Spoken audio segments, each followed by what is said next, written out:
My account's at 100 grand. My account's at 500 grand. My account got up to $7 million in front of everybody. I bet you in February to April of 2025, Bitcoin is over 100,000. And if we get a license, we can sell it the very next day for $2 million. Let's lease every single space in this building. And there's 700 balls in the lottery thing, and we have one. There is no mother effing bad news. We won. We got a ball. I put in 500 grand and he's like, hey, they'll give you 6 million for your shares. You have Elon Musk, you have Jeff Bezos, you have Tom Brady, you have, Dustin Johnson, you have every celebrity possible has bought a lot here. Once we close on that lot, we can flip it and double our money. Welcome back to another episode of the Austin Zaback Show. Today we have Brian Decker on the podcast, and I appreciate you being here, brother. Absolutely, man. I'm super stoked. Yeah. So tell me a little bit about who you are and what do you do? Yeah. So my original background was actually in the mortgage world, right? So after graduating college, I became a CPA, randomly enough. And I never forget, I showed up on the first day of going to work in Deloitte & Touche, which is like, that was the firm that you wanted to get hired on. And so I kind of had a little bit of pressure from my parents and grandparents to get a job that you could put your time in, get a pension at, and kind of play that world. Showed up on the first day.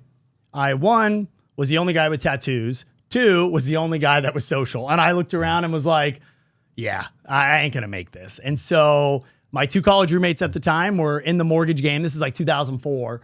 And I remember signing on and getting like a $45,000 a year salary, which was like incredible in 04. And my two idiot roommates came home and one of them showed up with a brand new Escalade truck who dropped out of college and just paid for it in cash. And I was like, dude, how'd you buy this? He's like, bro, mortgages, man. It's made 70 grand this month. And I was like, oh, wow. I'm an accounting major. You don't know anything.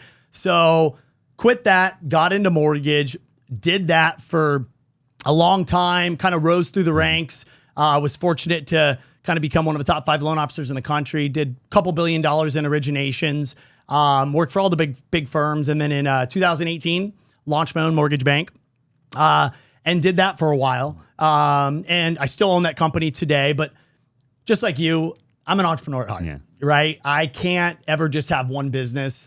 I drive myself crazy. So from there, I've done everything from, I own a bunch of Airbnbs, did flipping, but really right now, I own a cryptocurrency platform that basically teaches hedge fund managers and financial managers to kind of understand cryptocurrency and digital assets.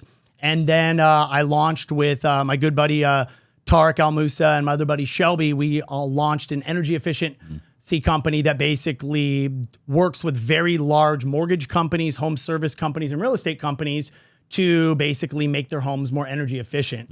And so that's just a little bit of background. But like I said, who knows, 5 years from now, I'm sure it'll be another company I start up ourselves. So. Dude, and you've done so much stuff. Obviously, you did a keynote with Tony, right? Yep. Tony Robbins. You did a keynote. I believe your first keynote ever was actually following Ed Mylett. Correct me if I'm wrong. Yeah. That was, I remember. Your first paid keynote. Exactly. First paid keynote. I remember I get a call from my buddy Neil, and he's like, hey, man, I saw you speak, and I want to hire you to come to open right before Ed Mylett comes on.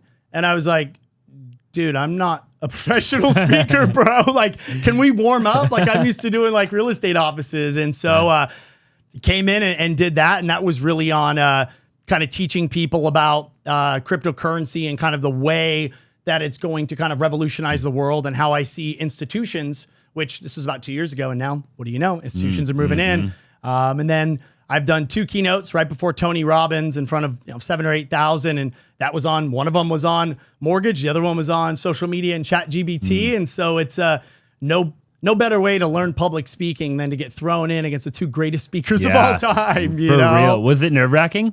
You know what? It was at first, but and for anybody who ever wants to do public speaking, the best piece of advice I can ever give anybody: get lessons. So I actually hired a guy by the name of Colin Boyd. Shout out Colin. And so he was actually a speaking coach for Tony Robbins. He runs a company called Selling from Stage, Australian guy.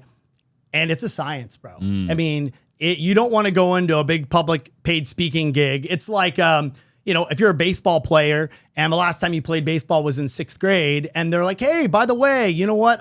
Alex Rodriguez wants you to come on his team and play baseball at the MLB All-Stars. You're going to look so bad next to somebody so great. So I spent about 3 months getting coached and doing that. So it's a rush, bro. I bet. It's a rush. I bet. And Tony's a big boy, man. I mean, 6'7", just monstrous, man. And so I had told my wife a couple of years earlier, my dream was to speak on stage with Tony Robbins. I've always loved that.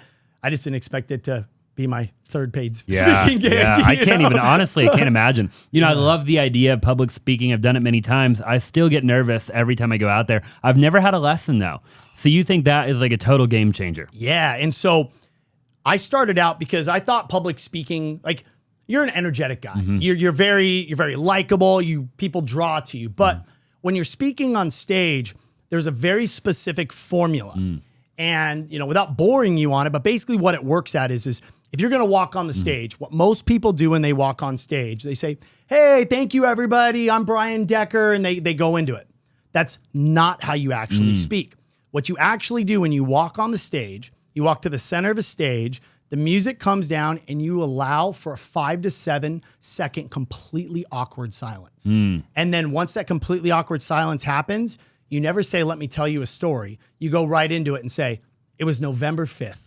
1997. And you could see it captures people's attention right away because that awkward silence, people get uncomfortable. And when people are uncomfortable, it heightens their awareness. And so all their eyes are on you, and then you just go right into it.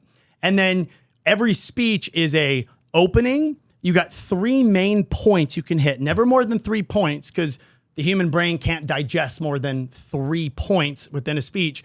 And then in your closing, they call it tie a ribbon around it. Your closing has to tie to your opening story. And if your opening story is about you, your closing story has to make them feel like they're the protagonist in your story and you're leaving it at that end.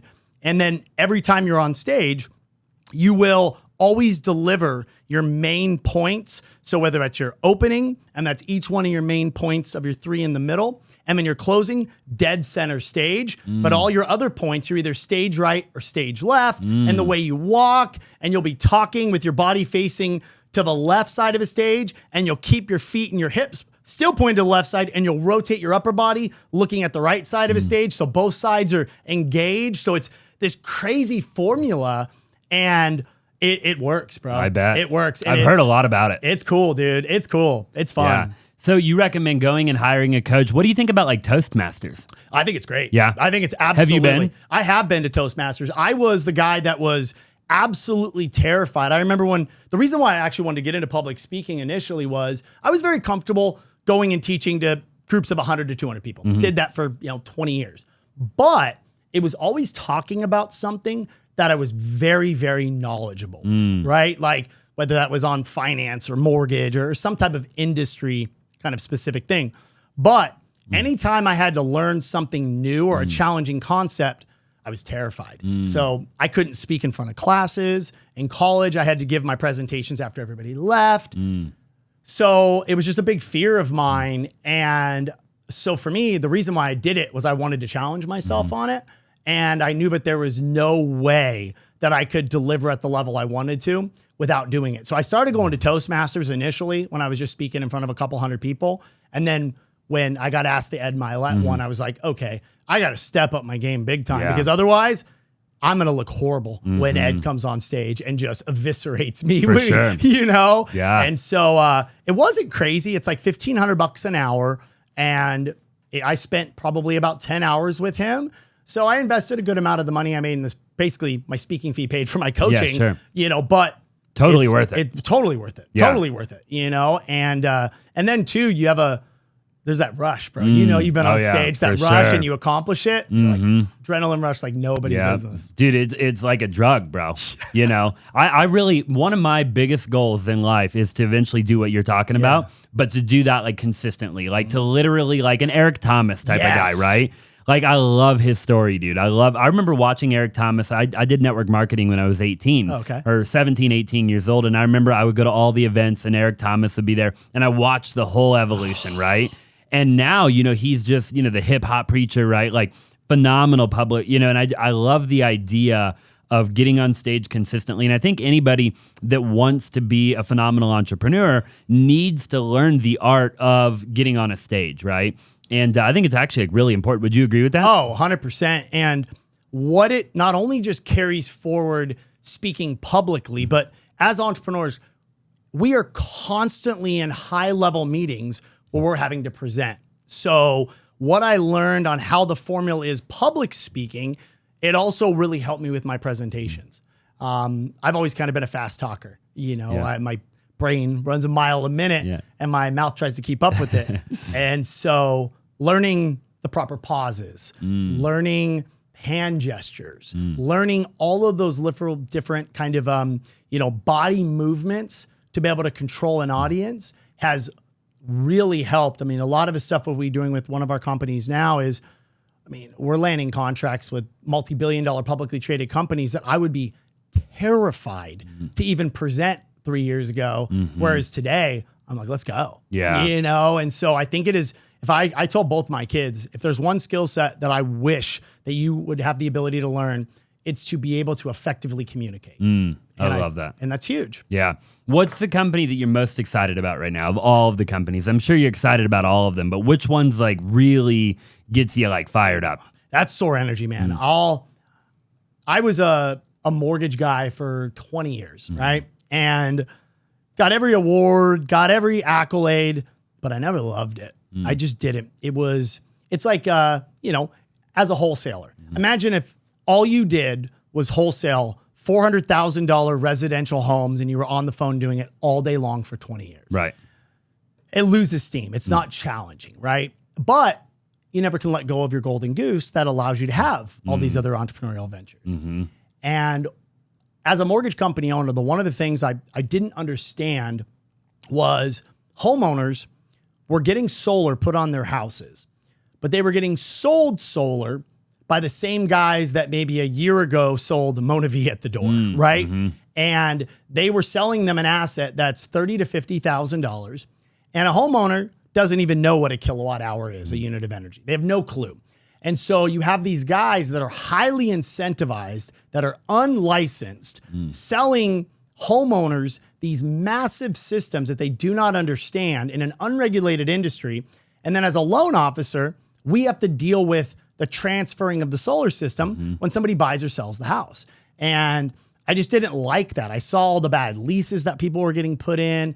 And I also, at the same time, understood the fact that energy rates only go in one direction, and that's up, right? So, in California, for an example, energy rates are 400% higher than they were 10 years ago, right? So I understood that in the world of mortgage and real estate, we're fighting the federal government. They're raising rates, making it more difficult for people to buy things. And then I looked at an industry that the government is throwing $400 billion over the next 10 years because they're ruining our climate and they have to get people to be more efficient on energy. And so I thought to myself, this is an unregulated industry. I got in mortgage when it was an unregulated industry, and mortgage about killed the world in 2007 and 8. So I saw a lot of opportunity there. And then I also realized that I could use the 20 years I had in the mortgage and real estate world to really penetrate this market. Because if you think about it, the opportunity, or at the time at which a homeowner should actually help themselves reduce their cost of energy, is at the time they're acquiring that asset. So you think about it, you get homeowners insurance when you buy your house. You get an alarm system when you buy your house. But yet when you buy your house, which you're just really financing an accessory that goes on your house, you don't do it through your real estate professional, your mortgage professional, or anybody that's licensed. You wait for a 20-year-old kid to knock on your door and sell it to you. Sure. So I didn't like the delivery method. And so I love industries that are unregulated and they have a great opportunity for disruption. Because where there's disruption, there is an ability to build something that will create a legacy. And so what we did is I took some of my really good friends who are big time in the real estate industry. And what we basically designed was the ability to, when a homeowner gets a home, buys a home, their realtor or loan officer can enter in their address into a portal. My brother was one of the developers on OpenAI and ChatGPT. So utilizing that, we're able to basically develop a home energy assessment that tells a homeowner every federal tax credit, every state incentive, every rebate their home qualifies for, where their home is inefficient, and then gives them multiple energy options and is able to do it with no money out of pocket, with massive federal tax credits, and be able to deliver it to that homeowner in a way that they can understand it.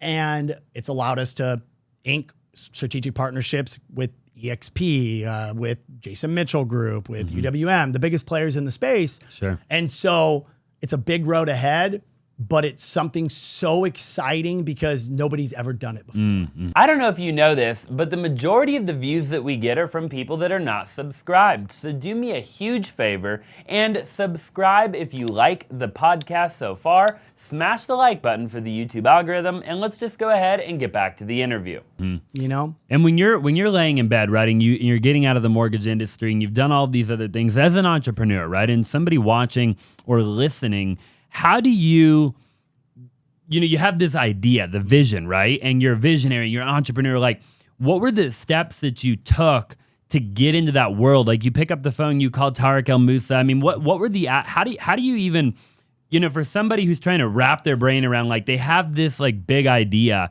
how do you take action? Yeah. So the first thing I always look at when you come up with an idea, so I have a journal. It's really just the note section on my iPhone, right?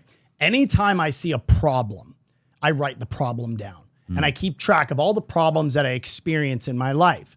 And the reason for that is opportunity lies in reducing friction and solving a pain point. Everything out there is any big idea that takes on, it reduces the friction in a process or it solves a major pain point for somebody. So the first thing I always do to identify if my idea is good is I say, what does this pain point solve?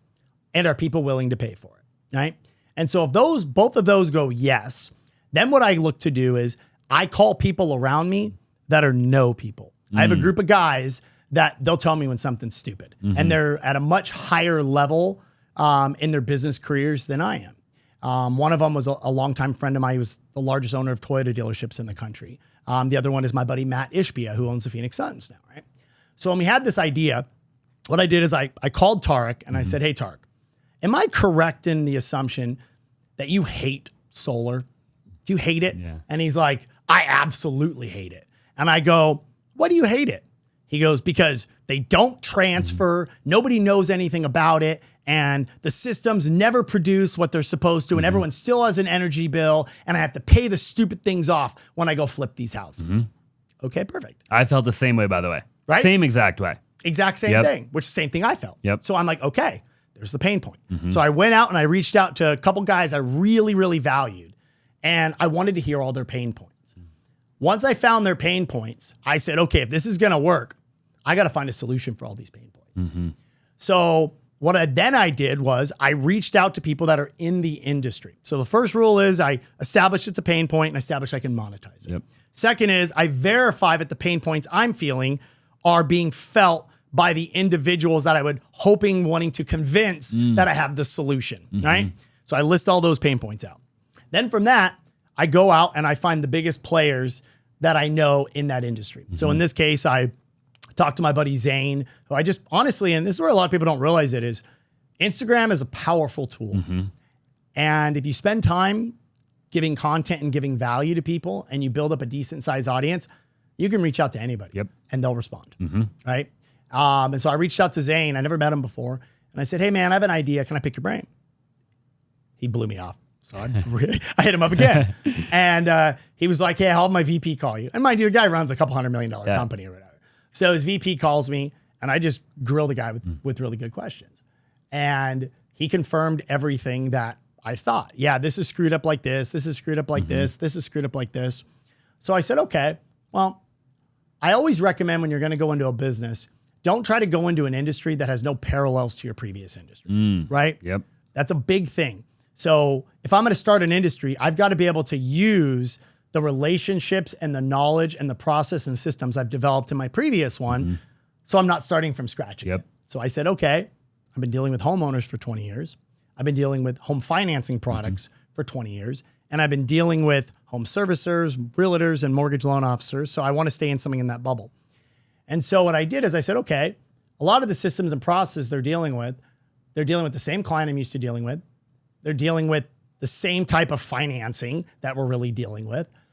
So my processes and systems of keeping a homeowner happy through the process and knowing what they need to experience to give them a good result are the same. It's just a different messaging. So I went down and we basically built something out. I built a model out and I said, okay, there's no education in the industry. People are feeling pain more than ever with their inflation causing their electric bills. I mean, the average homeowner, and even in APS here in Scottsdale area, their bill was $120 3 years ago. Now it's $300. Yeah. Right. And everything is more expensive for them. And so they're finally, nobody talked about how high their electric bill was until the last 2 years. Yeah. And so what I really broke down was I said, okay, I have that pain point. I need to solve the pain point where everything that gets put on these homes has to have a guaranteed transfer. So there's no issue. You don't have to pay off the system.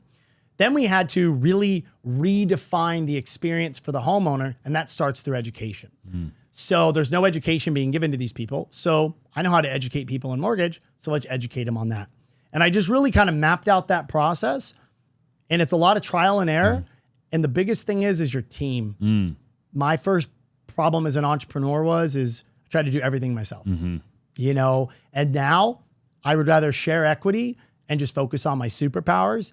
And wherever my weaknesses are, let me bring in somebody that's their superpower and be willing to have a smaller piece of a bigger pie. Yeah. Why Tarek? When you thought of Tarek, and you called Tarek, because correct me if I'm wrong, is he your only partner? Do you have another partner in that company? Yeah. So I have another partner in that company, Shelby Elias, who's one of my really good buddies. He owned a big mortgage company up north. So it was actually, he had called me originally with the idea because his mentor was a guy named Hayes Barner. Hayes Barner is the founder of a company called Good Leap. They're the largest green energy financing in the world. They're about $8 or $9 billion company. And he had told Shelby, hey, the solar industry is really screwed up. You run a really good mortgage process. You should figure if you could figure out a way to improve this process with the skills and systems you learned. So he called me, ran the idea by me, because he's kind of a visionary where I'm more of kind of like a vintegrator. I'm a visionary, but I immediately implement to test my vision. And then from there, I knew that solar never had a brand. And no brand. There's no solar company can you put somebody's face with it. And so my thought is I was actually golfing out here in Scottsdale. Tarek's been a longtime friend of mine for a while. And he overheard me talking to Shelby on the phone. And Tarek's like, bro, what's this solar thing you're talking about? And that's what we started saying. We hate solar, this and that. So I started explaining him to my idea. And he's like, well, I'm the most recognizable face on television within real estate with people. My wife is a vegan. I eat super healthy. We're really involved in the actual environment. And I can open up doors for you. Like I can open up these doors to really help you penetrate it. And then we can use our brand to really penetrate that market. And so what I did understand is you can have the greatest process or service in the world or even product. If you don't have attention, you're going to fail, right? Attention equals revenue. So how do I get somebody's attention? Let me use my network of somebody that is in 100 million households a year. And so that's where Tarek really came in as a partner on that. Because he's been on TV for 13 years. And so his Rolodex of people is just incredible. And he's been one of my closest friends for half a decade. So. How important do you think it is to have partners in any company that you do? For somebody watching and listening, I don't own a single company by myself, right? I have partners in everything that I do. Would you agree or disagree with that? 100% agree. I don't own the first two companies I had. It was all by myself. Neither one of those companies are still around. Yeah. Right? Because here's the problem with an entrepreneur. We can't replace ourselves if it's just us. So when you're operating, you're an operator and you're also a visionary. The problem is you can never grow your business because you're too busy working in your business. And so I had a come to Jesus moment. I'm 41 now. I had a come to Jesus moment with myself about 35. And I realized I actually went to a Tony Robbins thing and I was never a personal development guy. I've always been pretty motivated. But I also was like, that's just arrogant to think that way because you're not Tony Robbins and you're not any of these other guys that are uber successful. So I sat down and his whole thing was really identifying your who's, not your how. So like I always look at how can I do this? How can I do that? Rather than I can't do that. Who can do that? Right. And so I broke down where my weaknesses were, which was one, like technology. I'm not a coder. I'm not a developer. I'm not an ops guy, really. Like I can run a business, but I'm not an engineering mind. So I know that wasn't there. And I'm not an extremely shrewd negotiator. Like I have a tendency to believe the best in people rather than believe the worst and have them prove me wrong. I just not the way I operate. So I knew that those were my weaknesses. So I built a team. And the great part about a team is that team that you have you can repeat over and over again with different businesses, right? So I know Shelby is a shrewd negotiator. Mike, my COO, is unbelievable at ops. He's an efficiencies engineer by trade. And then my brother has been a coder since he was 6 or 7. And so I pulled those guys all in and then built that team. And so the great part about that is once we have that team, you then build it up, you teach people, you put them in your place, and then you can go on and create something else. So I couldn't agree with you more. Yeah, it's how Tony Robbins, I want to say the last time I looked, he owns like 119 companies. I was like, holy cow. And he has 7,000 employees between and again, don't quote me on the numbers, the last time I looked, obviously, but talk about, he literally is doing exactly what you're talking about, right? Building something up, leveraging other people, getting the doors to open, putting the right people in the right places, creating the system and the process around whatever it is that he's solving, right, in a capitalist economy, and then moving on to the next. Yep. And Michael Savage is actually one of my mentors. So Michael Savage was with Tony Robbins, created Wealth Mastery. So I met him through Tarek. He's actually Tarek's COO of his company now. And so Michael Savage sits on the board of the Robbins Fund, which is the owner of all these companies. And Tony reads every quarterly report. Wow. Every quarterly report, he reads it and sends suggestions to the entire team. Now, he says he only does that for, I don't remember the number, somewhere between 30 and 50 companies. Some of the other ones are just, he's an investor and he's kind of a silent partner. But any of the ones that he has a good majority of share, he reads every prospectus, every annual report, every quarterly report, and does that over and over and over again. And it really allows you to believe that this man has the ability still, that he is so driven by the obsession of changing the world and providing value that the money he has gotten has not even slowed him down at all. Not at all. Which is crazy. Wild, dude. And he's getting old. Yeah. I had a business partner that just went to a date with destiny, and he's like, dude, like Tony can only talk for a certain amount of time now. His team apparently won't let him talk the full thing. He has to bring in other people because his actual voice is losing. Doesn't allow him to talk as much as he used to talk, right? Which is wild. Yeah, Michael Savage was telling me, he spoke with Tony for 20 years. He said, Tony's actually losing his hearing in his ears because from obviously being on stage, speaking and the music and jumping up and down. And I forget the amount, but he's had multiple vocal cord surgeries.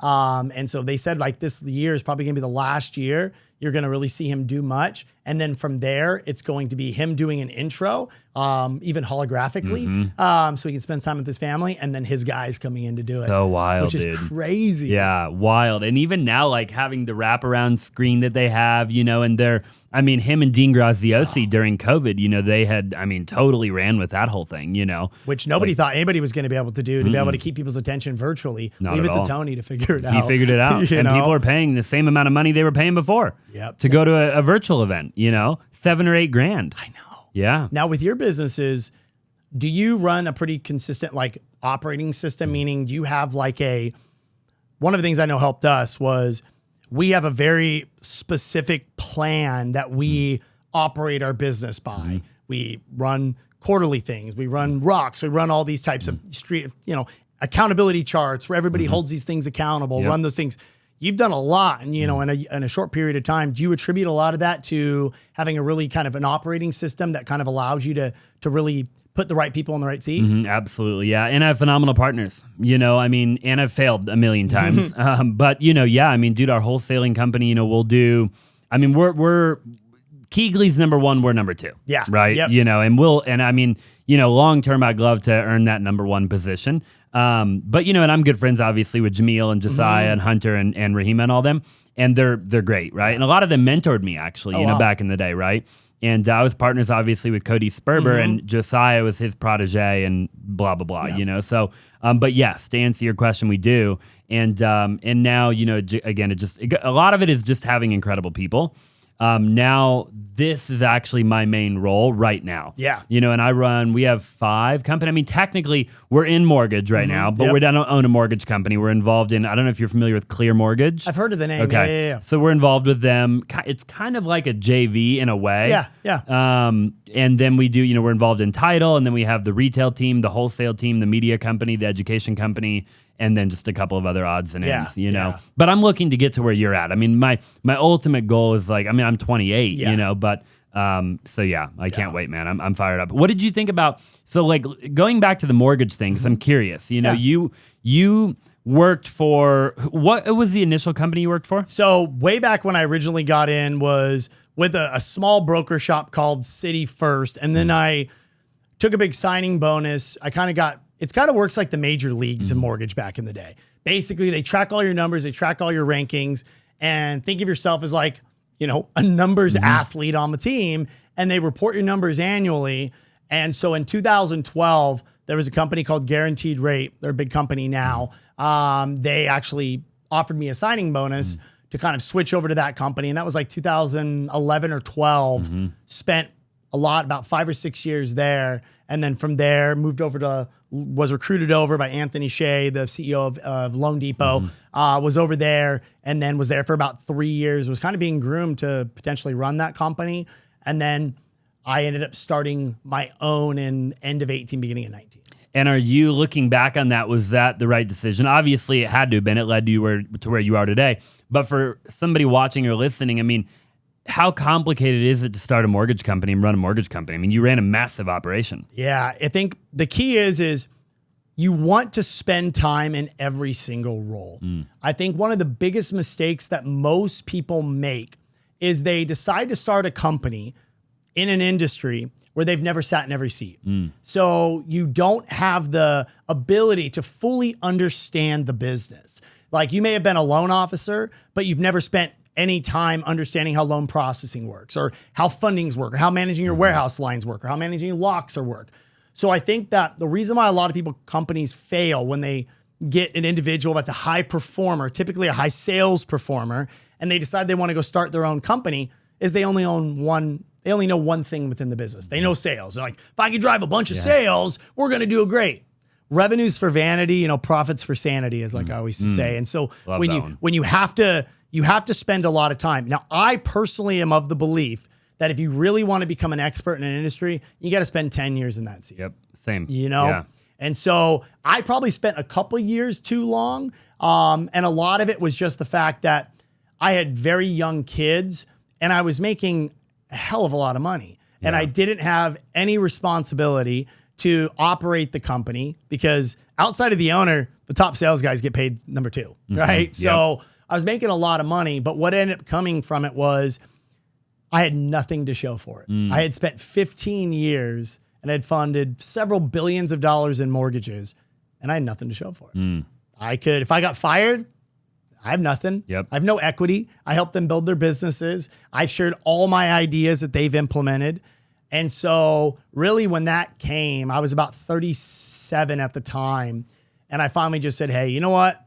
I'm at the point financially where I can take a risk. If this fails, I can go get my old job back. And I had enough money to really not only put in the money to operate the company, but then I had the money to be able to live for about 2 years, not taking any money. And maybe that's a little bit too much for some people, but I had a wife and like a 3-year-old and a 4-year-old at the time, and so I didn't want to put any undue pressure on my marriage, undue pressure, on myself. And so that's why I waited a little bit too long. But when I did, this time when I had started my own company, I actually gave 10% of my company away to my processor, kind of my original person that got in the industry with me, who really understood the processing side, because that wasn't something I was good at. And then the operating side, I had brought in kind of a top operator, the branch manager that had worked for me at the other company, brought them and gave them a good piece of equity, gave my buddy Taylor 25%, sell my processor 10%, which most people come in, they give somebody a couple points. But I knew I wanted them to be able to really operate this thing and to step away from it. And they had to have a big enough piece of the pie to really keep them there. And that's, I think, one of the best things that I had learned from my mentor was when it comes time to start a company with somebody and they've proven themselves at another organization with you, give them enough that you can step away and only do the things you want to do, and they're going to run that thing like it's their own baby. Agreed. You know, and that's really helped. Yeah, I couldn't agree more. And then obviously you scaled that, and then what happened like once you scaled that? Yeah, so basically what I did, I spent 2 years about building it here in California. Then once I built it there, I stepped away from originating. So I basically replaced myself with the sales team that I had trained, and I trained these guys. They spent one by one a year in my office, hearing me on the phone, hearing everything, because I ran it a very different style. I was very educational based, very financial forward. I could read any tax return or trust or divorce decree or anything like that. So once I built my sales team up of really high quality people, then I was able to transition all of my originations to them. And then when I went out, as I reached back in, and a lot of the guys I worked with, I basically built a platform where it was a business in the box. So they could use all my warehouse lines. They could use all the systems I built, all the CRMs I built all of that. And they could actually make the profit and actually earn more profit than it would take them to start their own company. And so then we expanded into Arizona, expanded into Tennessee, expanded into Alabama. And so we got to the point, I never wanted to be massive because I know the mortgage industry it's one of those industries where you can operate the best business in the world, but if the Fed triples rates on you, doesn't matter what you do. Sure. You're not going to have, your volume's going to get crushed by 80%. So a lot of people, they allow their fixed costs to get to a level that exceeds their revenue in a down market. So I ran a very, very lean fixed cost, very high variable cost model. And so that's allowed us to, I haven't made tons of money in some months, but we've stayed in the black every single month, where you've had 50, 60% of mortgage companies go under over the last 2 years. Wow. And so we have we'll do about $1 billion in volume this year from it. We have about 80 loan officers. We're in about 17 states, and we really just run a really boutique. I want to be, Mastro's, not Outback. Yeah, I love that. What's the name of that company? So my company's Modern Lending. Modern Lending. Yep. Awesome. Yep. Do you have a physical location? Yeah, we have lots. So we have a physical location in Nashville, physical location in Alabama, about 4 physical locations in California, and we're right now opening up a physical location in Scottsdale. Wow, that's awesome. Yeah. And what made you want to go into that many physical locations? Why not run a virtual operation? I see so many people now that can't get people in the office. I mean, is it possible to run a virtual mortgage company at a really high level? And I mean, after 2021? I don't think so. Yeah. My rule is, if you work for me, you're in a building. I have never wavered on that. How do you control attitude and control culture through a camera? I don't think you can. Can't. Look at my office. Yeah, exactly. Everybody's right there. Exactly. And it's absolutely, I have 2 people that work virtually, but they're within 50 minutes of the office, and they drive in once a week, and they've always worked that way. And in their role, they're not dealing with a customer. And I've worked with them for 10 plus years. So they're fine, but outside of everybody else in that office every single day. And I led by being the first one in, the last one out, every single day until the day that we moved here. And even now, I fly back. So with that company now, I really just run the vision, the marketing, the branding, and kind of large strategic decisions. I don't do any of the day-to-day operations. I don't do any of the recruiting anymore. So I've stepped into that role. So my rule has always been, when I get my company to a point, I always want to be involved, but I only want to do the things I want to do. I don't want to spend 1 minute of my time on a company that's established doing things I don't want to do, because I spent 20 years doing almost everything I didn't want to do every day. Yeah. And that way it keeps you happy. Oh, 1,000,000%. I couldn't agree more. Yeah. If you're curious how I do anywhere from 1 to 2 wholesale deals every single day of my life without co-wholesaling or splitting deals with other people, I actually put together a free case study for you to go ahead and watch, breaking down exactly how I'm able to do it. All you got to do is go to www.flippinsimple.com/learn to check it out. What made you want to get into like the crypto world? So it's funny because my brother in 2014, so my brother's been a tech. He's 5 years younger than me. We never really got along because he was 5 years younger and he was just a super nerd and just like crazy. My grandfather was a computer engineer, one of the first guys to work at Microsoft. My grandfather actually told Bill Gates he was an idiot and quit. And then so it's always been the joke of our family, like, you know, and even when my grandfather passed away like 5 years ago, he's like, no, he was an idiot. Like I was right, but I was wrong for not staying at that company, obviously. So he taught my brother to code at a very young age. And so when I was about, I don't know, I was probably about in my early 30s, my brother called me, he's probably 13 or 14. And he called me, he's like, Brian, you need to buy this stuff called Bitcoin. I'm telling you, it's pre-programmed money. It's solving the problems of inflation. He did the whole pitch. And I was like, Corey, I am not buying this fake money. Like, there's absolutely no chance in the world. And he was like, no, they solve these math. I go, I don't want to hear it, Corey. This is stupid. Long story short, my brother took like 10 grand and turned it into like $1 million, right?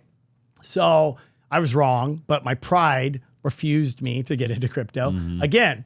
So in 2019, my best friend since we were 18 years old, his name's Bernard Steinman. He came to me when I was about 26 or 27 and said, this was right before cannabis took off in California. And he goes, Brian, I have a great idea. I want to start a cannabis company. I mean, mind you, neither me and him smoked. We weren't even like, and nor did he. He didn't at all. I was like, dude, bro, you didn't even smoke. You even know how to grow. He's like, no, dude, you understand. There's this license that's coming out in Santa Ana, and I think we can actually get a shot at these licenses. And if we get a license, we can sell it the very next day for $2 million. It's going to cost me like 500 grand to lease the space, to do all this stuff, to get into the lottery, to winning one of these licenses. And I said, okay. I wasn't married yet. I had just gotten like $1 million signing bonus at guaranteed rate, which is like 500 grand after taxes. And I wrote him the check. And mind you, this was like 93% of my savings, you know, like I didn't have any kids yet, but I was like, you know what? He's a winner. He's my boy. You know, I believe him. So long story short, he goes through and we have this idea that the way the licensing was going to work is there was 19 buildings that were eligible for licensing. And if one person got a license in that building, nobody else in that building could get a license. So we had the brilliant idea of let's take down a whole building. Let's lease every single space in this building, which was going to be $55,000 a month. So we negotiated this lease that we basically had to pay 4 months up front. And then if we didn't get the license, we could get out. So we go to do this. Well, we go to the day of the lottery drawing and there's big people there. There's Snoop Dogg's there. All these people are there. And we go there and I'm like, oh, I can't be here. Cause I look and there's 700 balls in the lottery thing. And we have one. And I'm like, how the hell there's 700 balls in there? What we figured out is how we got the brilliant idea to lease a whole building. All these smarter people than us had the idea of creating an LLC, multiple LLCs for every suite that they leased. So you could have only, so their rule was, oh shit, it's only $50,000 for an application. Let's get a suite in a building and start 20 LLCs. And now we can have 20 balls in for leasing just one space. Wow. So we were like, I was like, oh my God, I'm gonna lose $500,000. My wife is gonna kill me. Yeah. Right. So I leave. So I'm like, dude, I can't watch this. So my buddy Bernard, I'm like, dude, just call me at the end of the day. So he calls me at the end of the day and he's like, dude, do you want the good news or you want the bad news? And I was like, bro, give me the bad news. Yeah. You know, he's like, there is no mother effing bad news. We won. We got a ball. No and I was way. like, no way. He's like, bro, we had one ball in there. We were the 16th number drawn. So I was like, oh my gosh. So basically he spent the next 4 years because the state of California basically didn't legalize it recreationally until 2020. So we spent all this time in regulation. To his credit, he sat there and just grinded on the gray market, kept this thing afloat, and we built the most badass dispensary the country's ever known. It's called People's, and it's in Newport Beach. It's 17,000 square feet, looks like a Whole Foods. Really? It's legit. Wow. So in 2020, when it goes rec, he comes to me and was like, hey, we have this company that wants to buy your shares. And I put in 500 grand and he's like, hey, they'll give you 6 million for your shares. And mind you, I haven't gotten 1 cent for 6 years. Right. And I'm like, done, bro. Done. You know, like I'm out. So needless to say, after taxes, whatever, get $3 million, right? Yep. So this is the beginning of the end of 2019, actually. So I have 3,000 or $3 million in cash that I need to do something, right? COVID's just getting ready to start. My dad has been going back and forth to China, and this was like November of whatever, 19. My dad's like, hey, there's this really bad flu going from China. And my dad came home in like November of 19 and got it. We joke around that he was like patient zero in America because he got it before anybody knew it. Yeah. And so I started looking into it, and I'm like, man, what am I going to do with this money? Like, the stock market's not doing very well at the time. Gold hasn't done anything in 10 years. The real estate market at the end of 19 wasn't doing great. Interest rates started ticking back up. I'm like, I can't keep this money in cash. It's not going to do anything for me. So I literally spent like 4 months studying every asset I possibly could. So I ended up reading this article by Michael Saylor. And Michael Saylor, he basically owned a publicly traded company, and basically he went to get valued on Wall Street, and they valued his company at like $2 billion. And he was like, how are you valuing me at $2 billion? I have $1.5 billion in cash. We've been around for 22 years. And they told him, well, Wall Street doesn't value. They'll just give you 1 to 1. If you have $1 in the bank, they're giving you 1. All we care about is growth. If you're not growing at 20% per year, we don't care. So he's like, I run a profitable company. I have $1.5 billion in cash, and you're going to value my company like this? This just shows me cash isn't worth anything. So he was a brilliant mind. So he basically went through the exact same thing, just on a much bigger scale. He had $1.5 billion. I had 3 million. So I read his entire report where he analyzed gold, silver, every foreign currency, everything. And he came to the conclusion that Bitcoin was the answer. Wow. That it was pre-programmed money. There will only ever be 21 million in supply.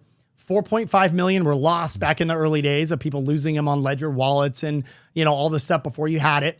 And every 4 years, the amount of Bitcoin released every day gets cut in half, which obviously dropped the, you know, supply of something, and demand, even if demand remains relative, the asset goes up. Sure. So I started looking into this, and then I started looking into Ethereum, and I understand Ethereum, and I was like, okay, you know, Bitcoin's like digital gold, Ethereum's like digital oil. It's going to be the way that people can transact. And then COVID happened. And right when COVID started happening, I started buying up Ethereum, or buying up Bitcoin and Ethereum. I started buying it up at $3,000, $6,000 a Bitcoin, $400 in Ethereum. And when you have that type of money, and that was probably half of my net worth at the time, right? And so I'm putting all that money in, and I obsess, bro. And so I obsessed, and I traded over my Instagram account. That's how my Instagram originally started getting big. Really? I was posting, hey, my account's at 100 grand. My account's at 500 grand. My account got up to $7 million in front of everybody off of $2 million invested, and sold out half, let the other ride, which ended up going down from whatever, $4 million to like $2 million. But I still was way up. And so doing that, I would always get asked questions on Instagram by people like, oh, this is fake, this and that. And then Ed Milet asked me to speak and teach on this. So I went up there and basically equated Ethereum, and I broke it down, and I said, okay, what you guys have to understand is in human history, it's very rare that technology comes out. And when that technology comes out, it follows a very, very similar technology adoption curve. First, when it comes out, everybody says this is the dumbest thing on planet Earth.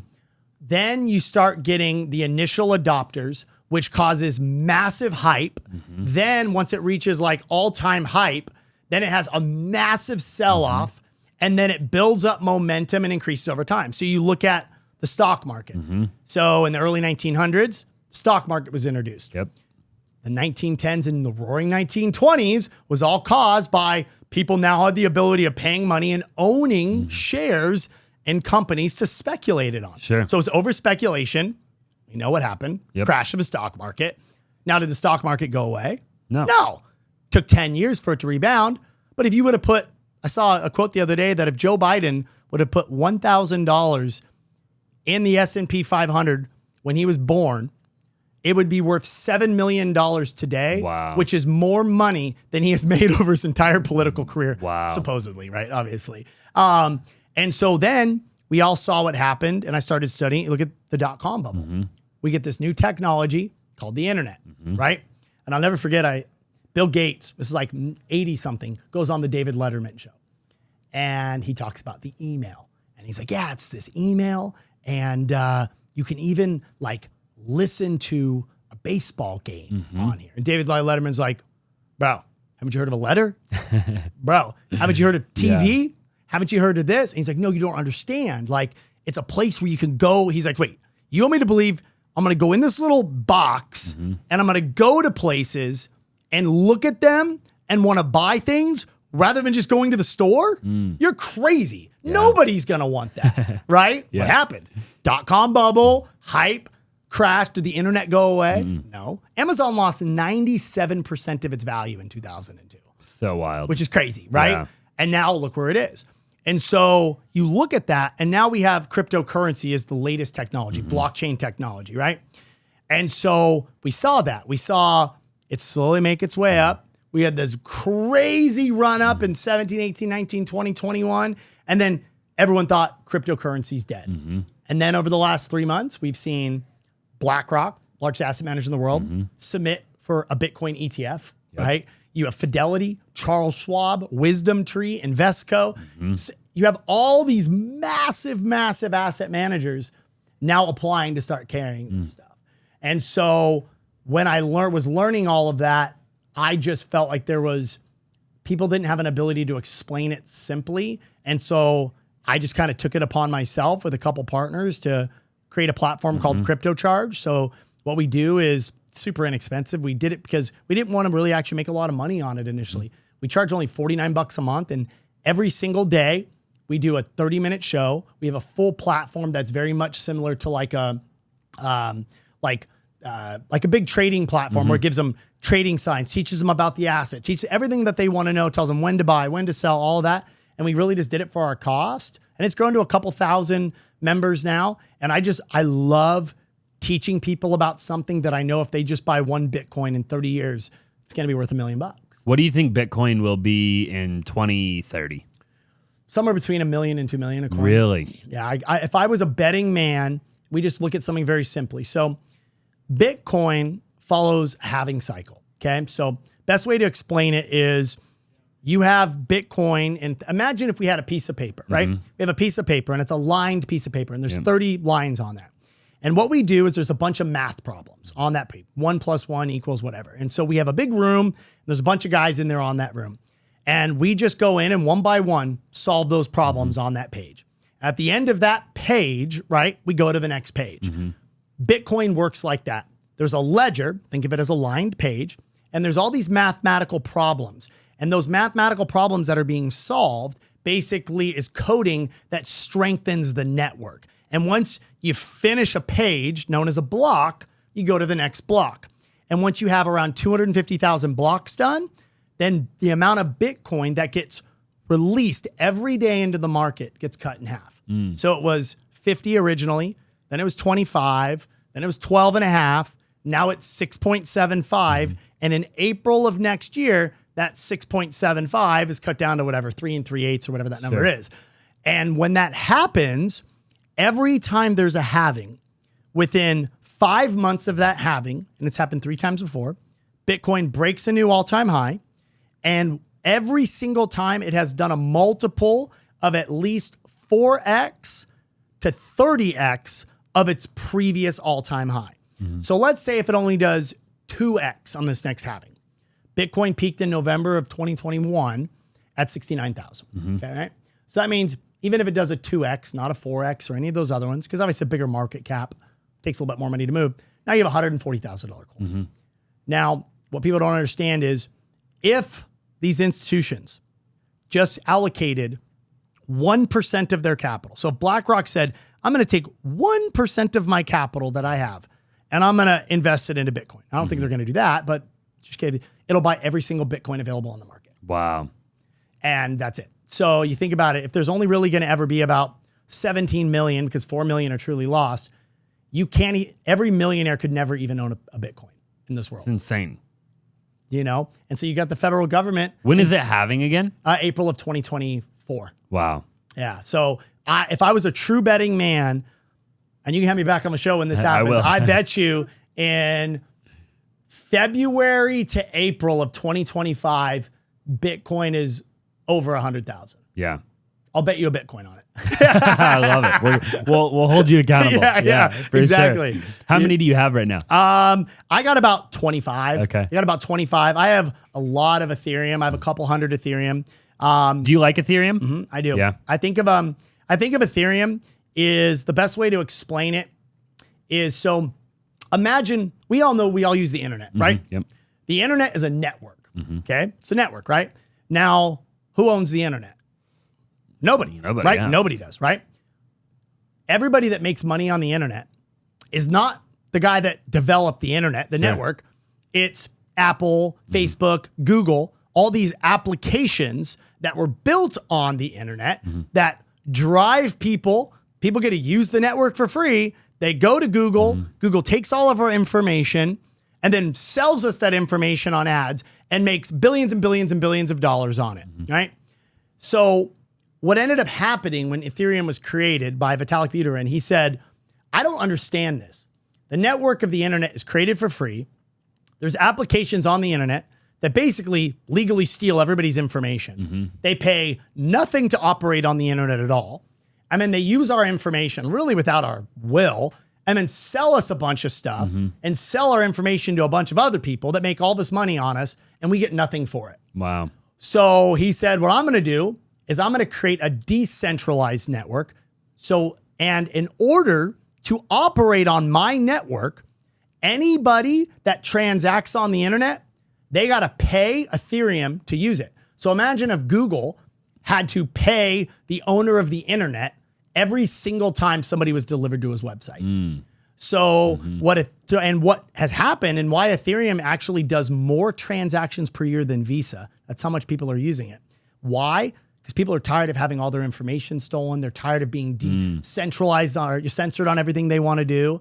And so it's faster, it's cheaper. And the best part is nobody can take any of that information because every transaction is recorded on the blockchain. So you have a way to be able to manage things. So guess what? If somebody's on Ethereum's network and they're producing child porn, guess what? You're finding out who the hell they are really freaking quick. Wow. And so what owning Ethereum is, so if I look at Ethereum is the ability, if I, in whatever, 1980 something when the internet was created, if I knew the Mr. Internet and he was like, hey, Brian, creating this little network called the internet, I'm going to start selling shares of stock in the internet. And for every share of stock you have, the profits that are generated from all these companies that are going to use the internet, they got to pay me an internet coin. And I'm going to take all those internet coins and I'm going to divide them up to all my shareholders. Wow. That's what Ethereum is. How do you get on the Ethereum network? So it's super easy. So people believe it's directly through the internet. Really? Yep. It's just .ens at everything. So like all your wallets, you'd be surprised. So many things actually run on the Ethereum network. Wow. So it's like there's browsers, like Brave browser. So like there's a lot of people that don't like Google, right? Because of all the stuff they do. If you download the Brave browser, that's running on the Ethereum network. Really? Yeah. So the Ethereum network it works just like the internet. You would never know. But the great part is say you go online and your editor creates this badass logo, right? Say he creates this badass logo. And he goes out there and somebody can just right now right-click that logo if they see it somewhere, take it as their own and use it everywhere. Yep. Right? Well, in the Ethereum, if your buddy creates a logo, it has a digital certificate. It's known as an NFT. Most people think they're for monkeys, but it's just digital proof of ownership. Yeah. If anybody would take his logo and use it anywhere else, he gets notified that said, hey, Austin is using your logo at this place and he has to actually pay you money. Wow. So it's a way, so that's where a lot of it is. And I'm not a tech guy. I just obsess about technology that can disrupt the world. And once again, Ethereum solved the pain point. Sure. Right? And that's kind of how you look at it. What do you think about the NFT market, the way that you just explained it? Like the way that people know NFTs buy, because you see like Logan Paul buys an NFT and then it's like it goes way down in value or whatever, right? Yep. So like, what do you think of that particular niche of the market? Yeah, so I love NFTs. I'm not a big fan of the NFTs of random images. So the way I can best explain it is an NFT is just a non-fungible token. What it really means is it is a digital authenticity certificate for any digital item. So what I actually love NFTs is going to be is passports are going to be NFTs. So you're going to no longer have think about how stupid it is. Yeah. We have a physical book to get us in and out of countries. Yeah. Right? Or when we go vote, we go and we fill out a stupid piece of paper. But yet I can take my Apple Wallet, upload my card to it, swipe it on anything and buy anything I want and immediately do it. Right? So what an NFTs are going to be is you're going to go get a passport from the passport office, and it's going to be on your phone, right? And it's going to be connected to your phone. And what it's going to do is it'll have a face scanner so they can verify it's your face, right? Face scanner, you go anywhere, swipe it, beeps. That image will go right to the US database and say, yep, this is the digital authenticity for this. It completely eliminates any type of counterfeit items. Or I know like a good idea is Louis Vuitton. They struggle with counterfeit goods. They use billions of years. What they're actually doing, there's a company called VeChain, and they've actually developed a QR code that puts in, that's a digital authenticity certificate that anybody could scan, and it can tell you exactly where anything's made in the world. Really? Wow. So when do you think they'll roll that out? they're already doing it in China, but they're doing it for farming products. So they had big problems with a lot of people like dying of salmonella and doing this. So what they're requiring farmers to do at a lot of these big, different ranches, that the cow, they actually, if you have meat, you can scan the code. It tells you what cow it came from on what ranch. Wow. So if there's a salmonella outbreak and it's on this, you can be like, okay, anybody from Johnny the cow, let's pull their meat, scan the codes, and they can pull them off. Wow. It's so interesting. I mean, you could even, hey, real quick, I don't know if you know, but I actually wholesale real estate nationwide, and I have buyers all over the nation looking for incredible deals. So if you're a wholesaler and you locked up a deal and you're struggling to find a buyer, I would love to partner with you up on it, and I would love to help you sell it. All you have to do is text me 480-418-5339 and just let me know that you have a deal that you need help selling. Again, the phone number is 480-418-5339. Let me know that you have a deal, you want me to bring a buyer. Somebody on my team will reach out to you right away and we will help you get it sold. Now let's just go ahead and get back to the show. Even for like tracking to make sure your things are actually organic or whatever, like I had Troy Casey on the show yesterday and we were talking a lot about like the food that we eat and the way that the government, and just the entire food and like the food chain supply and how everything's just so messed up, right? And like, how do you know? You walk into Whole Foods, it's like, is it organic? Is it not organic? I mean, you would know, right? Oh, 100%. Yeah. And the company's called VeChain, like VeChain. And if you ever watch the UFC, you see VeChain sponsors the UFC all the time. Wow. And so that's exactly what they want to do is they basically want to trace it, what they call a seed to sale. Right? So you want to know exactly where it came from and track it all the way through. Or you look at housing. We're in both in real estate. Why are titles paper documents? Or a birth certificate, right? So all of that is going to be NFTs. Now, I do think certain NFTs that are art will absolutely have value, but they are very unique and they are from somebody that is very highly talented that can create a community around it, right? People want to feel that they belong. Why did Bored Ape Yacht Club do so well? All the celebrities bought them. You're in an exclusive club. You get exclusive rewards. The amount of the NFT sales off of these, a certain percentage of them goes back to the community. So they created a community aspect of it. The random dude that prints a bunch of random monkeys, there's no value on that. No, not at all. It's like, it's like comics, right? Like it's the same principle. The ones that are very rare, that are very unique, that end up having some type of major attribute to them, they have a lot of value and they're a great collector's item. Sure. I mean, that's what Gary Vee does. I mean, he has a lot of cool stuff. He has, it's called the Fly Fish Club, right? Yep. So you buy one of his NFTs and it's the only way to get into one of his exclusive restaurants. Which is wild. You know? Really cool. I love what Gary's doing. Oh, dude. Dude, these guys are savage, bro. Yeah, total savage. Yeah. You're doing something with Ryan Pineda. Correct me if I'm wrong. Are you allowed to talk about that? Yeah, for sure. Yeah. So it's funny because Ryan and I have never met in person. Okay. But we have like 30 mutual friends. I'm actually flying out there the end of this month to go. Me and my wife are going to go spend some time with him and his wife out in Vegas. But two of my really good friends, my buddy Bernard, who sold the dispensary with, he ended up later on, selling part of the company for like $80 million. He now has grown to be the largest cannabis farmer in the country. Wow. And so obviously, I was right on believing in him. It just took him a little longer to hit it than what I thought. So there's a group of properties. Have you ever heard of the Discovery Club properties? Yeah. Okay. So I had never heard of them, but over the last 2 years, I started getting really involved. A couple of my friends had bought properties up at Gosner Ranch up in Idaho. A couple of them had, bought down at the Troubadour down in Nashville. And then obviously Madison Club out in California. And it's basically this, elite club, obviously, where celebrities own all these, homes. And it's kind of like an elite country club for business owners, right? So my buddy Jay and Bernard, they own 2 properties. One in Costa Rica. They bought a lot there. And then one at the Troubadour. So they had my wife and I out for Stagecoach. They flew us in and they put us up at this unbelievable house at the Madison Club for Stagecoach. So it was just an unbelievable experience because, everything backstage, everything you could eat. Just the most unreal experience my wife and I have ever had. Because, we're still pretty blue collar at heart, so we're easily impressed still, even when we do cool stuff. So I literally looked, I'm like, dude, I got to get into one of these properties, but most lots are $5 to $10 million. You want to buy a house, you're $20 million. But we ended up starting to look into it, and Costa Rica, they're building a whole entire, it's called Zaback, and it's a whole eco village. So basically they're building about 200 home sites on one of the best golf courses in the world. They're having the most insane wellness center that's ever been built in the world. You have Elon Musk, you have Jeff Bezos, you have Tom Brady, you have, Dustin Johnson, you have every celebrity possible has bought a lot here, and they're building a home, and it's on its own island, and it's basically like just this unbelievable place to get away from it all. And it's super exclusive and all of that. So I was like, bro, I want to get one of these. But I was like, dude, I don't want to take one of these down by myself. You're probably $6 million between buying the land and building it out.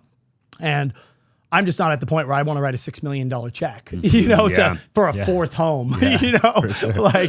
And so randomly enough, Ryan and I always talk back and forth on Instagram, and I saw him post something probably about 3 months ago. And he's like, hey, I have a great opportunity. I want to buy a lot that fell on my lap in Costa Rica from a friend of mine. Let me know if anybody's interested. Must have $1 million liquid. And I got to vibe with you on this. So I saw it and I DM'd him and I was like, yo, is this Zaback? Yeah. And he's like, how the hell do you know about Zaback? I was like, bro, I was just here. So we started hitting off. He's like, oh my God, dude, you'd be the perfect person to do this with. Yeah. So long story short, we ended up chatting about it and we ended up buying the property. Wow. So we're in escrow on the property right now. The way the escrow works is it's like a 10-month escrow in Costa Rica. So I think we close officially. We've already had to put a ton of the money down, and you got to pay cash for everything. There's no financing, right?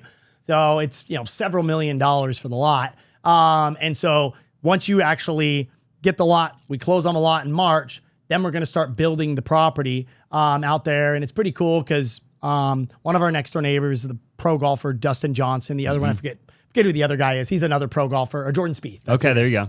Yeah. So we're right in the middle of them. Me and Ryan were joking around. We're like, bro, we're by all these ballers, and we snuck in on the second most cheapest lot in the whole community. Or we're like, hey, get in, bro. Yeah, you got to get in. And so then we're going to start building on it. So then when we get done building it, we're just going to sit down and evaluate, because the great part about that, let's just use ballpark numbers. Say it's $5 million, $6 million to buy the lot and then build. Because Costa Rica, you can build baller spots for $200 a square foot. Yeah, which is wild, bro. I'm talking that would be $800-900 here. Oh, right? for sure. And what's cool is the development is actually owned by Paul Jones. He is the owner of Patron Tequila. Okay. So what he did is he partnered up with Mike Meldman, who's one of the owners of Casa Amigos, with Randy Gerber and George Clooney.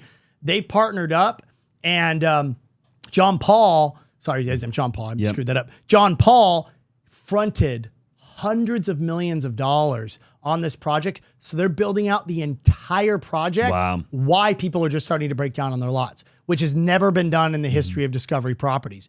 Because John Paul was like, dude, I want this place to be next level. I have a ton of capital. So let's make this thing unbelievable. So the cool part is even right now, if we were to, once we close on that lot, we can flip it and double our money. Sure. Just because it's so hard to get in. But now if you build on it, you're in for $5 million. It'll be 12 to 14 million just to get one in there. Wow. And so That's awesome. it's nuts. And so it's just right place, right time. And it just so happened, I mean, Ryan and I are both Christians. We both have 2 young kids. We're really aligned on a lot of things, just philosophically, spiritually, and just with business. And so it's pretty funny buying a second home and building a second home with a guy you met online. Yeah, You know? for sure, dude. But he's a good dude from everything. I know a lot of people that know him. I've never actually met him in person either. I've been to an event of his. Nice. So I've been in the same room as him, but I've never, formally introduced myself. But I just had Matt Bontrager on the show, True Book CPA, co-founder, I guess. Yep. And really cool to hear what they're doing with that company too. They're doing a lot right now. Dude, I know Ryan's a he's smart doing dude. the WealthCon, every quarter or whatever. Were you at that WealthCon recently? No, Okay. I was going to go. He invited me to go, but I was actually out of town speaking in Miami at that same time. But what's really cool too about what they're doing is Ryan understands that same principle we do is bring in partners, delegate on your superpowers, and be highly focused on keeping the culture within that company. For sure. You Yeah. know? He's, from what I can tell, he's great at it, especially over the last couple of years. I mean, to see where he's come on, social media and the podcast. And I mean, it's really cool, to watch him grow, you know? Yeah. And in a lot of ways, like I've gotten a lot of, inspiration from him, so just watching from afar. Yeah. And I love too now, I mean, we talk all the time on the phone, but last time I was talking to him is when he brought his Wealth Kingdom out, right? Yeah. And so Super I cool. wrote to him and I was like, bro, I think we're all guilty of it. Like I've been a Christian for 20 years, but I don't always lead with that on social media because you play that balancing game on content where I try not to get too crazy political. I try not to get too crazy religious because you try to provide value on what you're trying to teach somebody. Sure. So mine's like, really financial IQ driven, right? And growing. So I try not to weave in too much of it, but it was like a big call out for me and like, shoot, man, like you're called to do this. And so props to him for leading the way on We got to that. do, is he doing one out here? Yeah, he Okay. is. We should definitely start one out Yeah, with him we here. should start. Yeah, dude, I'll hit him up today. I'd love That'd to. be awesome. Yeah. Yeah, because we do like a little one in our office right now. Same thing that he did in his, because he was doing it in his office and then he scaled and then it eventually became what it is today. Yep. Well, we do that same thing in our office, but it's just at a cool. small scale. Yeah. But I loved, and it's just right now, I mean, it's just like our employees and people who are in our company that want to be there. Yeah. But I'd love to do something more. Oh, than dude, that. I'll put us Yeah. on a text message with him and see if he has a chapter. He'll totally let us start. That'd be really cool. Yeah, that'd be rad. That'd be awesome, dude. I'd love to get your thoughts, in a couple more questions Yeah. here. One being like, what do you see the future? And you own Airbnbs too, right? Yep. How many Airbnbs are you a 6. part? Okay. Why Airbnbs? So my whole principle on Airbnb was I originally bought my first one in Big Bear, California, and kind of before Airbnb was really a thing. It was just vacation rentals back then, 2015, and I got smoked on it. I had a property manager that didn't do it right. I didn't understand why I was losing money, but yet had a cabin that was physically on Snow Summit in Big Bear. And so I ended up selling the property. I ended up making money on the property, but it just kind of was frustrated. And then what ended up happening is I went out to Nashville in 2018 and went out to Nashville, and my wife's from Texas. And so living in Southern California, just politically and socially, she just was so happy and at home in Nashville from being out here in Cali for so long.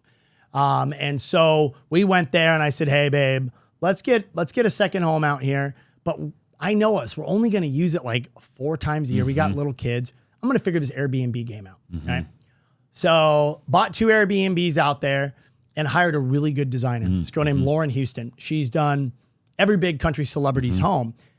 And so I had the idea because one of my good buddies, he's on Epic Pools. He has an HGTV show. My buddy Jesse, and he built this one in Joshua Tree like 4 or 5 years ago. And this thing is the sickest, Really? most incredible. He basically built it that people want to go there and like do those like meditation retreats where he did like teepees and ayahuasca and all this crazy cool stuff that he did, like different bathing tubs all in it. And he built it all. And he spent like $700,000, like total between buying the house and doing all this. and he's making like $30K a month Dang. on this thing. And he was like, bro, what you have to do is you've got to make it stand out on Airbnb. And mind you, this is like in 18, right? Before the whole pandemic boom hit. So I got that idea. So what I did was I reached out to Lauren Houston and I spent like $100,000 on each one of these $600,000 units I bought, making them ballers. I'm talking one whole house is completely themed with a Louis Vuitton room, a Gucci room, super high end room. The other one is all themed for bachelorette parties, right? So it's like girls love to get ready together, right? So I did all these makeup counters. I hired a graffiti artist to come in and do like Dolly Parton graffiti and Johnny Cash graffiti. Started doing all this, and I was only supposed to get like I don't know $400 a night, and I started averaging $800 a night. Wow! And so I had spent probably an extra $100,000 more than most people would spend doing the designing work on it, but I made my money back on that on 2 years. So then I did the same. I bought a bigger one down there and did that one even a little crazier on it and started doing well on that one. Mortgage was $4,000, was bringing in like 19 a month on it. I was like, okay, that's cool. So I started understanding the experience. People want an experience, right? And so I really focused on how to design an Airbnb that was Instagram worthy. And so I really focused in on that and did a bunch of those. And they've done great for me. Wow. Yeah. Do you think that somebody could still get into the Airbnb market today and crush it if they go all out like that? Like take somewhere like Old Town, right? And I've had George Mevawal on the show. He owns like 30 Airbnbs in Old Town. Had a couple other people on the show that own a bunch. I actually had the Scottsdale Bachelorette on the show, guy. Really? He's the one that does all of the Scottsdale Bachelorette parties. So Cool. He's partners with all the big Bachelorette people that own the Airbnbs, in Old Town. And a lot of people say that it's like really saturated. What do you think about that? Yeah, I think it's all about your markets. Here's what most people do. This is the mistake everybody makes. Hey, I really like Scottsdale. I want a second home here. I can't afford a second home here. Let me buy it and turn it into an Airbnb. They do absolutely no research on what is an Airbnb that is going to have a high occupancy rate. If you're going to buy a 3 or 4 bedroom, it's totally oversaturated. If you're going to go and buy a 9 bedroom, probably not as much saturation, right? So what you have to really look at is I always look at 4 things. One, you got to look at a market for seasonality. Is how much of the year are people going to be wanting to use this? Number 2, what is the average occupancy rate based on the bedroom count? Because most people are like, oh, the occupancy rate's 60%. Well, maybe 2 bedrooms are 40%, 3 bedrooms are 50%, and 6 bedrooms are 90%, right? You got to break it down on that.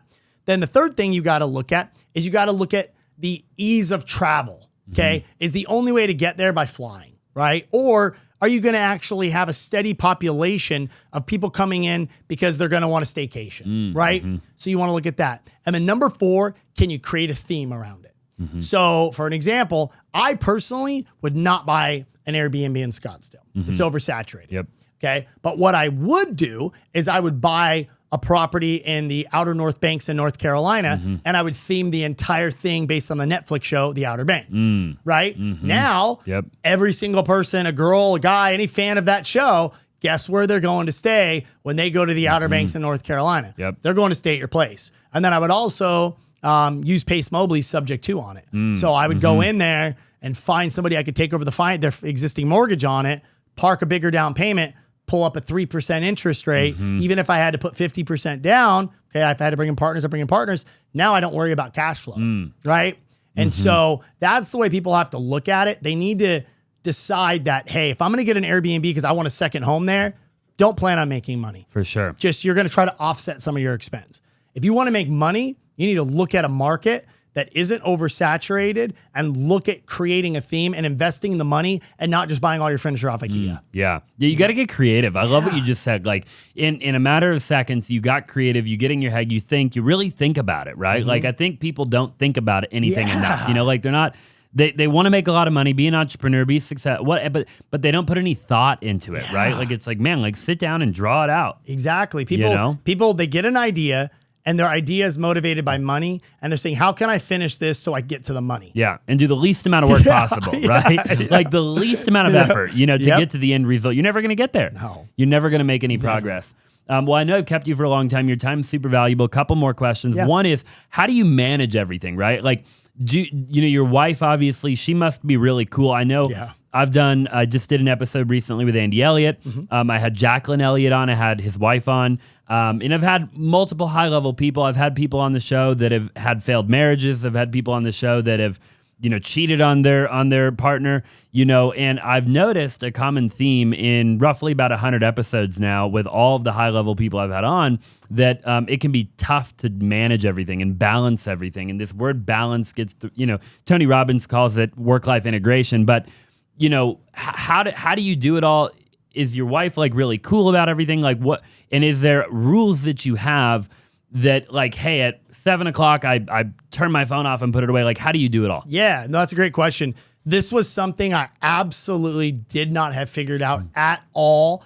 I've gotten really good at it over the last 2 years studying Rob Dyrdek. Hey, real quick, I don't know if you know, but I have a totally separate YouTube channel that you probably haven't checked out before. And it's just called Austin Zaback. And I've actually started a new series on that channel where I break down wholesale deals, okay? Wholesale deals that we've done in our business. And I show you step by step how we got the deal, how we sold the deal. I break down all the numbers on the deal, and I even show you the HUD of the deal, so you know we're not playing around.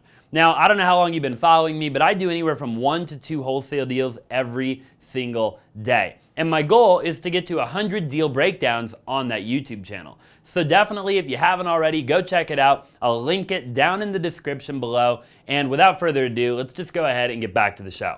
So I got crazy obsessed with Rob Dyrdek. I've never met him, but I saw him on an episode when he was originally on Ed Milet's show, where he broke down that he breaks down his life into minutes, right?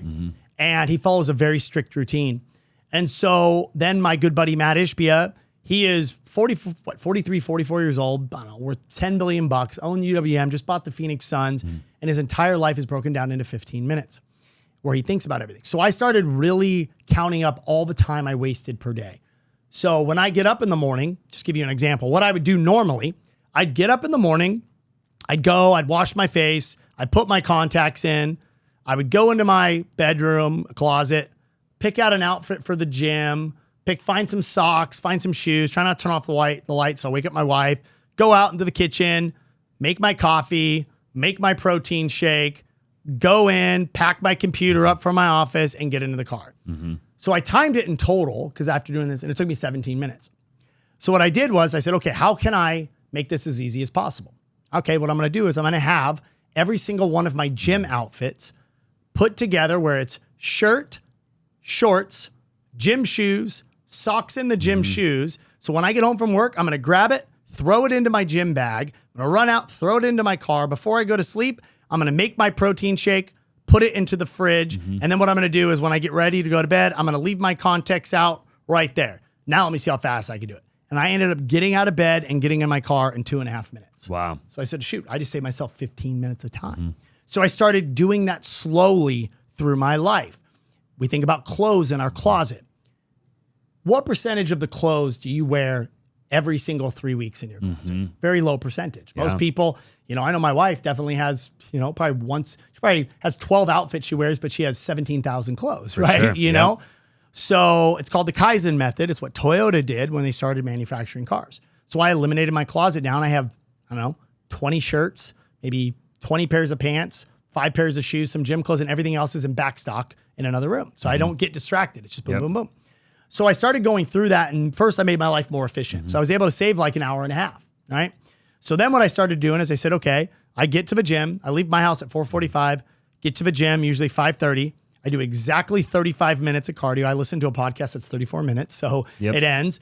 Then I go in, I shower at the gym, change at the gym, get up, and then I go right upstairs to my office. My gym's right at my office. Go upstairs and work, and I follow a very strict routine of what I do. I time block my day. So I know, and then I trained my assistant to answer all my emails as me that she can easily answer, right? And then anything she can't answer, she drops it into either a Brian respond folder with a draft of how she thinks I should respond to it, or a Brian to-do folder. So I no longer, most people waste so much time checking their email, scrolling through and doing it. I completely eliminated that. So all I'm doing, like when I get done with this podcast, I'm gonna go to my folder, I'm gonna see any of the drafts that she pre-typed up, I'm gonna just send them all out and any of my to-do ones, I'm going to go and just focus on those to-dos. I'll never look at my emails again. Yeah. And so I really time block my day. So I know I do a certain thing between 7 and 8. Then between 8 and 9, I do something. Then I do 9 to 11 is my focus time. I don't take meetings. I don't take anything during that time, so I can get all my work done. And then I know in the afternoon, I work an hour on my mortgage company. And then I know an hour in the evening, I focus on my crypto company. And then I leave at 6:30, come home, eat with my kids, and I put my phone away. I'm not on my phone from the time I get in the door until my kids go to bed at like 8:30. Really? You know, that was the hardest thing for me to do. I bet. You I can know? only imagine. Yeah. And so your wife, what are her expectations of you? Is that her expectation? Like, hey, but you know, 2-3 hours a day, like I want that one-on-one time, and you live by that? I would say realistically, she probably gets an hour a day. My rules with her is my wife initially had like all wives, they want quality time. Yep. Right. And she really is a very smart, very confident person. My wife she'll tell you exactly what she thinks. That's why I fell in love with her she was never a yes man. I needed somebody in my corner that checked my, you know what, when it needed to be checked, challenged me on things. And so my wife just knows, like, I have a rule. If she calls me, I always answer. And I was terrible about that for a long time. Now, of course, like right now, obviously it's on silent. Yeah. She'll know, but she knows, she has my calendar. Sure. She knows it's on my calendar, right? But if she calls, I always answer. And then I have no phone at dinner. So I spend, 30 minutes at dinner with her. And then once we put our kids down to bed, we'll basically go and watch a show together and kind of chat about it. And then on the weekends, I don't have hobbies. My hobbies are spend time with my family. I love that. I don't golf. I don't go out drinking with my friends. If I go out, it's with my wife and with friends. I do not, and I don't have any problem with people that do that. But as a 40-year-old man, I did all that in my 20s. Sure. I don't want to go to my buddies at the bar. I'd rather go spend time with my wife and my kids, and my friends I surround myself with, they're exactly like that too. So we get all of our kids and all of our families together and we just hang out. Yeah. So cool. It's just and I still need to work on the date night thing. I'm good at it for I'm good at it for like 2 weeks in a row and then horrible for 7 weeks, so. Yeah, but as long as you're spending that hour or two at night and you have the weekends, I mean, at the end of the day, like you said, all they want is the quality time. Yep. And they don't really, I don't think, care when or how they get it, as long as they get it, right? Yep. So I think it's more simple than a lot of men make it out to be, because I've interviewed a lot of men in particular that have failed miserably at that, right? Myself included, by the way. Yeah. Over time. And I don't think anybody's perfect, obviously, but I do think that it's actually not that complicated to give them what I think they want. Yep. Right. And you have to, and what I've noticed is my wife runs the house. I run our finances. She has access to every bank account we have. She has no clue it's on our bank. Yeah. She just knows if she's very frugal with her money. She has never, ever went to Louis Vuitton and bought herself something. Right. Ever. Never one time. Like she just does it. We both just are kind of like that. Like, I mean, I'll buy her nice presents for her birthday and Christmas and stuff, but she just never needs to. So she doesn't, I don't ever worry about her spending things financially. I think that's the strain on most marriages is when men grind and work their butts off and they feel like their wives are not financially responsible with their money. And then they get upset with them if they're having to work so hard, but then they're spending the money why they're making the money and it forces them to work more. Yeah. And it's this terrible cycle. And so my wife just runs our house. I know I don't plan things on the weekend. I ask my wife, hey babe, it's usually on Friday afternoon. Hey babe, what are we doing tonight? What are we doing Saturday? Yeah. Like she just runs it, and I just run our finances and handle that. And it works perfectly, so I don't make the decision on where our kids go to school. Super awesome. She does it. Yep. It's just, you gotta give them the power on what they're good at. And then they'll trust you to make the decisions on what you're good at. And I think a lot of men want to control everything, and I think it's very important you allow her to make final decisions on things without your approval, because she then feels like you trust her, right? And then she's going to, in return, trust you on the decisions you make. I love that. Yeah, very, very cool, man. I love it. Well, one final question for you, and that is, of all the things that you've learned, everything that you've accumulated in your life, all of the lessons, all of the setbacks, all of the failures, all of the successes, everything that you have accumulated, if you were to, give your children, let's just say, one kind of final lesson that you could kind of take one thing, put a bow on top of it, and this was like your thing that you were going to tell them to live their life by, one kind of life, thing, what would that thing be? I would probably say the hardest thing for a man to earn or a woman to earn is respect and trust from another individual. And it's the easiest thing to break. It can take you 10 years to build up a reputation as being a man that always does what they say, or a woman that does what they always say. And it says one time to screw that up to completely erase it. So I would tell them all, when you tell somebody you're going to do it, you do it, and you do it to the absolute best of your ability, because the biggest quality I feel like that most people have is they no longer live up to their word. And the people out there that when somebody asks me to do something, they know I'm going to deliver it. I'm going to deliver it on time. I'm going to deliver it to the best of my ability.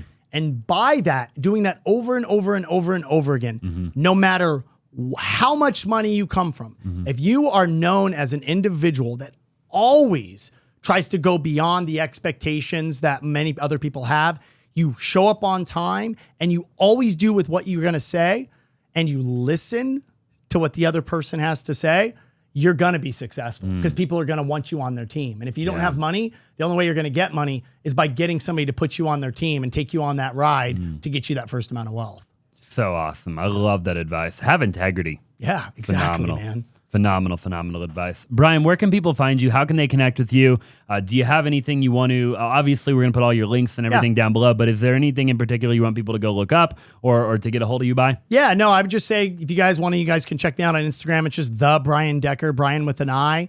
And for those people that are interested in like crypto charged, I know I always get a ton of questions on that. You can literally just go to crypto charged with a D on Instagram or on TikTok. And there's tons of stuff on there for you guys to kind of learn. But that's one thing I would tell people is, even though it's not even my main business at all, it's one of those things where I feel like in today's day and age, it's the one asset that people need to become familiar with, because we all are working so hard to acquire dollars.